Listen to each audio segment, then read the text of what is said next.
entitled Women in Computing. It says here that the first programmer was a woman. I didn't know that. That's great.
I can do it. I can compete. I can do it.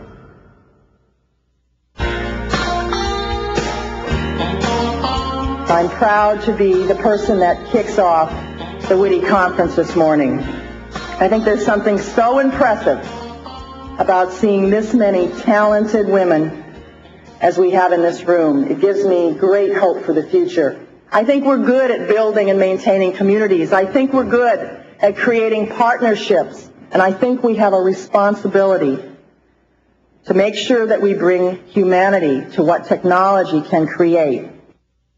Just the amount of visibility, the spotlight on this industry in mass media has just erupted. There's the girl venture capitalist. Great. Do we have to like stop, peeing on the bushes now? I don't know what happened. Because I found that the thing that's worked for me is Ann said it, follow your passion.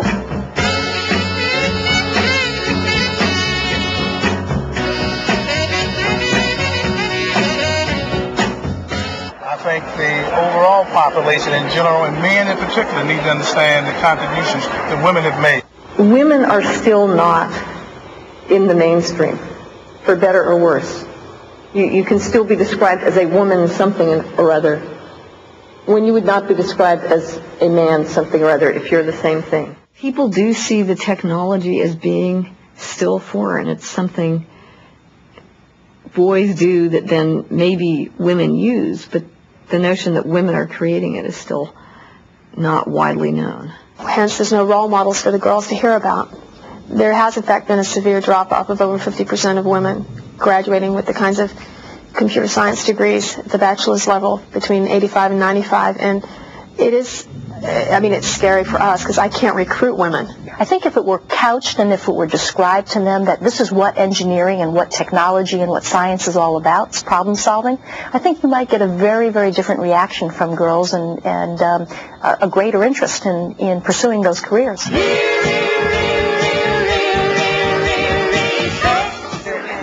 This thing you can just hold in for. That's why programming is so much fun, because you're solving a lot of different problems at one time.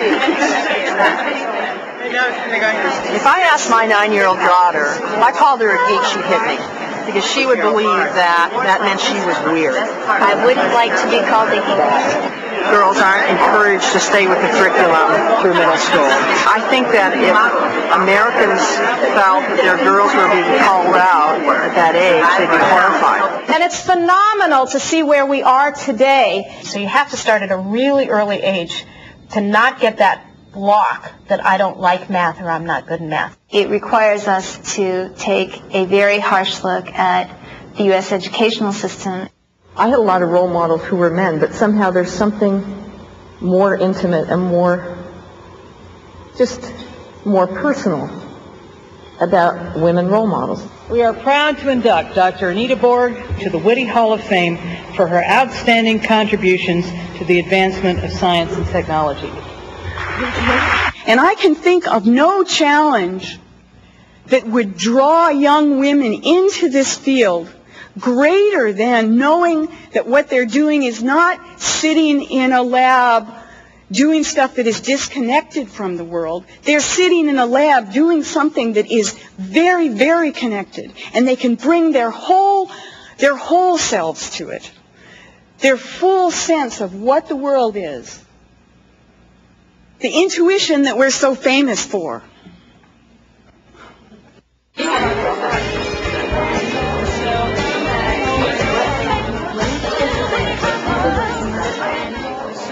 I've heard over and over again, a lot of the women we've talked to, they say, it's worth a try.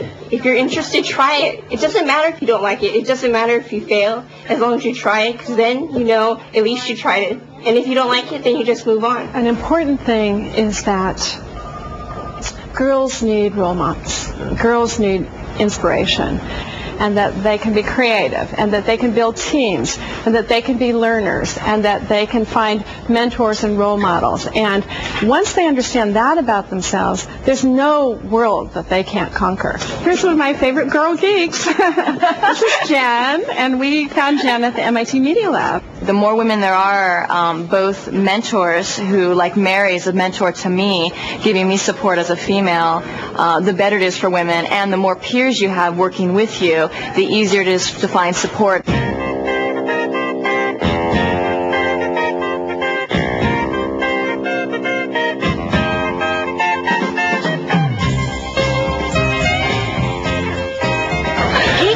is an ambiguous term, and there's a lot of anonymity involved.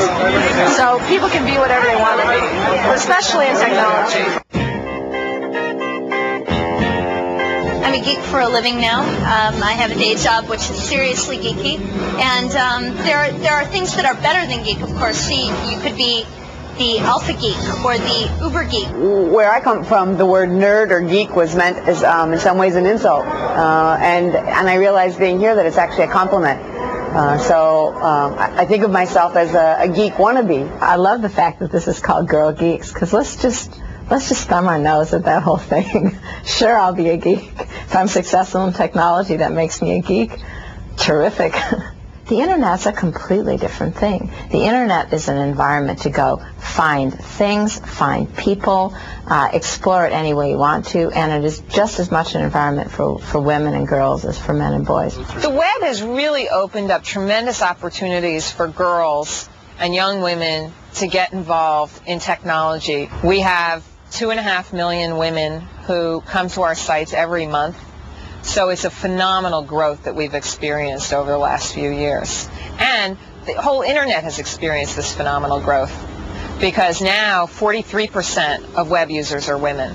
As you get to volume and you get to mass, you obviously have to become more inclusive. You have to include bigger markets. Bigger markets are simply composed of a variety of people. Today, women can do whatever they want to do, and if they're smart, they should be damn proud of it. And if they're creative, they should be damn proud of it.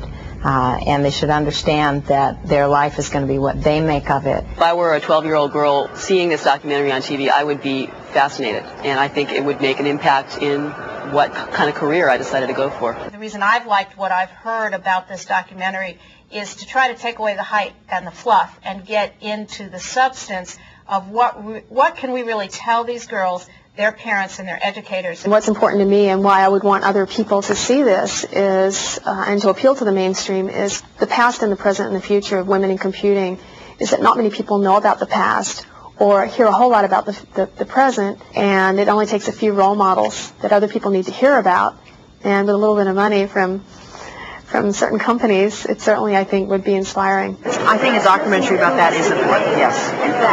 An effort like this that brings together all sorts of multimedia styles of spreading the information about the field, about what women do in the field, about what the jobs in the field are really like, is something that ought to be able to make a real difference. If you really are trying to reach as many people as possible, obviously the methods of media are quite important. If you attack the schools, if you attack the reading audience, if you have the documentary, if you have the film, if you have the CD, all the related medium, you are likely to get, of course, a larger audience. In one sense, I hope what you're up to is just one part of it. One documentary, however great it is, however many women are in it, is more like the beginning. You hope that then these women start getting recognized and they show up in other documentaries that get quoted on CNN.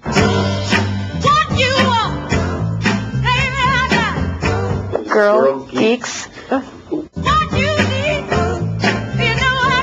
I got an email from my mother the next day saying, great article, but have you looked up what geek means in the dictionary? And it was something about a carnival performer who cuts the heads off of chickens. I was not a girl geek. I was I was my class valedictorian, but I was also a cheerleader. Carol Bartz was a cheerleader. I don't know any geeky cheerleaders, but I wasn't Buffy the Vampire Slayer either. When I talk to my nieces, it's, well, I don't want to be like that. I want to be geeky. It really is not as negative, especially with boys right now. But it did go through this period of being viewed as something you didn't want to be. Well, I am trying to decide what relationship if I am not a true geek, what am I? So I guess I have decided that as a professional service provider to entrepreneurs, I must be a geek enabler.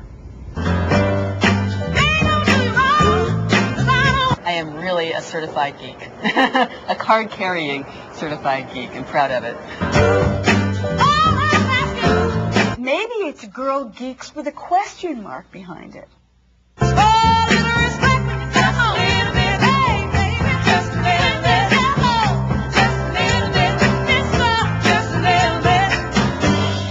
People don't always believe that I went to MIT.